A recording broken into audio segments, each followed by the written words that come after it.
भाइयों एवं बहनों, जय राम जी की।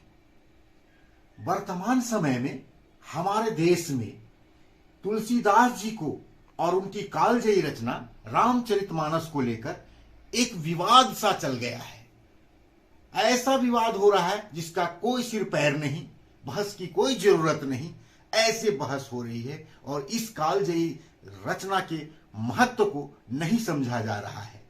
ज्यादातर बहस वे लोग ही कर रहे हैं या करते हैं जिन्हें रामचरितमानस का न कोई ज्ञान है, न कभी पढ़ा है, या पढ़ा तो आधी अधूरी जानकारी के आधार पर यह तय करना कि ये गलत है, वो गलत है, ये गलत है, क्या उचित है?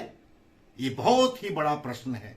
इसको यह समझने की जरूरत है कि रामचरितमानस का परिचय मात्र से लोग धन्य हो जाते हैं। इसकी एक आस्था है, एक श्रद्धा है, एक विश्वास है, भक्ति की भावना है। इसको समझने की जरूरत है। तर्क की भी बात करते हैं तो तर्क में भी कुतर्क नहीं होना चाहिए, तर्क वितर्क होना चाहिए, कुतर्क नहीं। अब यह समझने की बात है, एक तो यह आस्था और श्रद्धा का ग्रंथ है, भक्ति का ग्रंथ है। दूसरा, भारतीय साहित्य में इसको एक महत्वपूर्ण स्थान प्राप्त है, विशेषकर हिंदी साहित्य में। विश्व में भी इसकी ख्याति है। राजनीति से जुड़े लोग, समझने की जरूरत है, राजनीति से जुड़े लोग आज में देश के ज्वलंत मुद्दे, गरीबी, बेरोजगारी, ये सबसे ध्यान भटकाने के लिए इस तरह के प्रयोग करते रहते हैं। जनता उलझा रहे, लोग बहस करते रहें, दो गुटों में बंट जाए। इस तरह से मेरा यह मानना है कि जो लोग कार्य नहीं करते ऊंचे पदों पर बैठकर, वे इस तरह के बहस को बढ़ावा देते हैं। जैसे एक सुना होगा आप लोगों ने, बिहार के जो शिक्षा मंत्री हैं वे कुछ करते तो हैं नहीं, वो जो है सो शिक्षा के क्षेत्र में कुछ करना नहीं चाह रहे। रामचरितमानस पर विवाद छेड़ दिया, लोग उलझे हुए हैं। इस साजिश को समझने की जरूरत है और मैं यही कहना चाह रहा हूं। आज मैं इस वीडियो के माध्यम से, अपने वक्तव्य के माध्यम से यही आपको एक संदेश देना चाहता हूं आप सबों को कि ज्वलंत मुद्दों से ध्यान न भटकाएं और समझने की कोशिश करें। समझने की जरूरत है और विवाद को प्रारंभ करने वालों से सावधान रहें। उन्हें इससे कोई लेना देना नहीं है। वही लोग विवाद को बढ़ाते हैं जिन्हें कोई लेना देना नहीं है। मर्यादावादी भक्त कवि तुलसीदास में समन्वय की विराट चेष्टा है। इसके कारण, यानी कि समन्वयात्मक दृष्टि के कारण, इनको लोक नायक कवि कहा जाता है। तुलसीदास जी ने राम कथा की परंपरा को इतनी ऊंचाई पर पहुंचा दिया कि आज राम पर लेखनी उठाने की साहस, हिम्मत किसी में नहीं हो सकती। जिन राम कथा को राम पर लिखकर तुलसीदास जी इतने बड़े काम किए हैं कि इसके बारे में बोलना सूर्य को दिया दिखाने के समान है।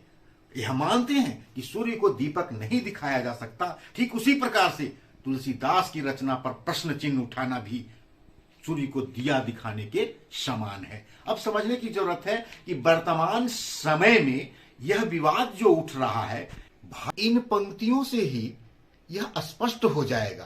तुलसीदास जी ने लिखा है, परहित सरस धर्म नहीं भाई, पर पीड़ा सम नहीं अधमाई।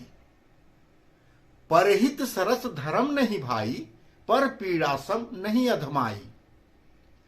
अर्थात दूसरे के हित के जैसा कोई धर्म नहीं और दूसरे को कष्ट पहुंचाने के समान कोई अधर्म नहीं। अब समझिए, जो व्यक्ति विवाद या कोई गलत बात लिखेगा, कुछ जाति विशेष या किसी वर्ग विशेष या महिला या किसी के बारे में गलत लिखेगा, उसका यह विचार हो सकता है क्या? समझने की जरूरत है कि दूसरे के भला करने के समान कोई धर्म नहीं हो सकता और अगर दूसरे को कष्ट पहुंचाते हैं, परेशान करते हैं, पीड़ा देते हैं, तो उसके समान कोई अधर्म नहीं हो सकता। तो धर्म अधर्म के बारे में जो ऐसी परिभाषा गढ़े, वैसा व्यक्ति किसी को कष्ट पहुंचाने, किसी को तकलीफ देने का काम नहीं करेगा, कि किसी को चोट पहुंचे, ठेस पहुंचे, ऐसा काम नहीं कर सकते तुलसीदास। उन्होंने रामचरितमानस को बहुत ही मर्यादा में लिखा है। मैं पूछना चाहता हूं, क्या तुलसी ने यह बात किसी जाति या वर्ग विशेष को फायदा पहुंचाने के लिए कहा है? इसमें तो समस्त मानवता की बात है कि धर्म वही है जो दूसरे का भला करे और दूसरे के को कष्ट दे तो अधर्म है। इसमें किसी जाति की बात नहीं है।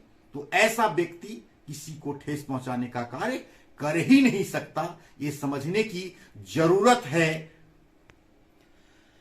किसी भी प्रकार से रामचरितमानस को बेमतलब के बहस में घसीटा जा रहा है, इसमें एकदम समझ लीजिए, आप लोगों को समझना चाहिए कि ज्वलंत मुद्दों से ध्यान भटकाना, जनता का ध्यान ज्वलंत मुद्दों से भटकाना, यही चीज है। इसको समझिए। जैसे मैंने बिहार के एक शिक्षा मंत्री का उदाहरण दिया था, उनको शिक्षा के क्षेत्र में अगर वो विशेष कुछ कर नहीं पा रहे हैं, यदि कर नहीं पा रहे हैं तो ध्यान भटका दो, कुछ भी बोल दो, किस भी बोल दो। ये चीज को समझने की जरूरत है, साजिश को समझने की जरूरत है।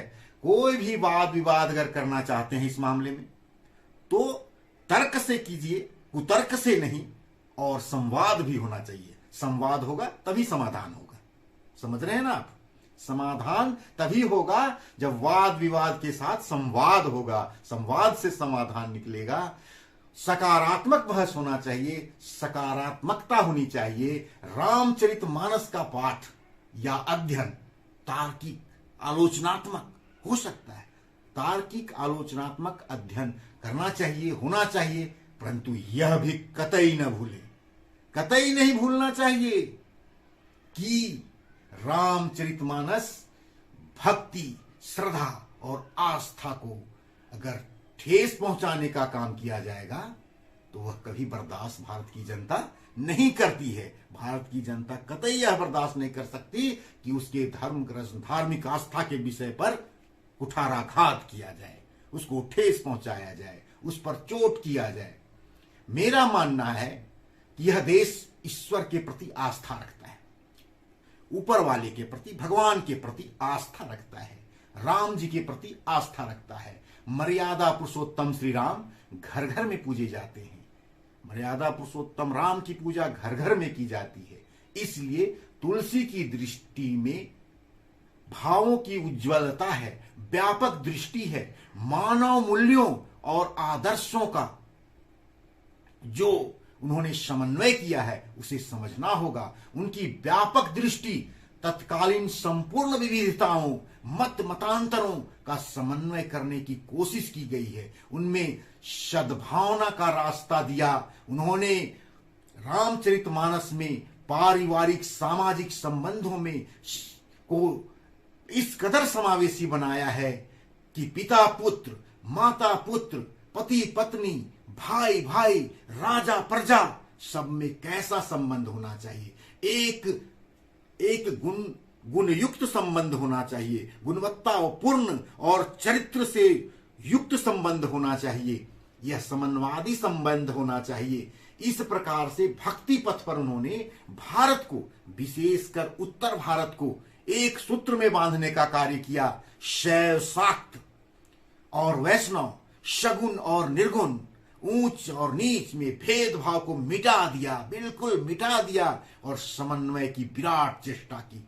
उनकी समन्वय की विराट चेष्टा के कारण ही उनको लोक नायक का दर्जा दिया गया, लोक नायक की मान्यता दी गई। वे लोक नायक कवि कहलाए। दुर्भाग्य है कि बिना सोचे समझे देश में रामचरितमानस पर बहस चल रहा है। हम लोग बहस में उलझे हैं, हमारे देश में ही उसे गलत सही कर रहे हैं। विदेश से आया हुआ जो हिंदी साहित्य का इतिहास लिखा ग्रियर्सन, उन्होंने कहा, वैसे विद्वान ने, कि तुलसीदास लोक नायक कवि माने जाते हैं। वे लोक नायक कवि माने जाते हैं। इसलिए मैं यह आह्वान करता हूं, आपसे आग्रह करता हूं, आग्रह पूर्वक निवेदन करता हूं, आइए हम सब जाति पाति से ऊपर उठकर, जाति पाति से ऊपर उठकर संपूर्ण मानवता के लिए कार्य करें, संपूर्ण राष्ट्र के लिए काम करें। राष्ट्र निर्माण में निष्ठापूर्वक भागीदारी सुनिश्चित करें। जब हम राष्ट्र निर्माण में निष्ठापूर्वक भागीदारी सुनिश्चित करेंगे, यह सब भेदभाव अपने ही मिट जाएगा। जाति पाति से ऊपर उठकर, अपने स्वार्थ से ऊपर उठकर राजनीतिक दलों को चाहिए कि राजनीतिक लाभ हानि से परे वे राष्ट्र निर्माण में लगे और संपूर्ण भारतवर्ष के लोग, स्त्री पुरुष महिला शिक्षित अशिक्षित सभी लोग, विभिन्न जाति के लोग, सभी धर्म के लोग, सब लोग जो भारत के राष्ट्र से देश से प्रेम करते हैं, वे देशभक्ति भावना से निष्ठापूर्वक राष्ट्र निर्माण में लग जाएंगे तो हमारा भारत सोने की चिड़िया फिर से बनेगा।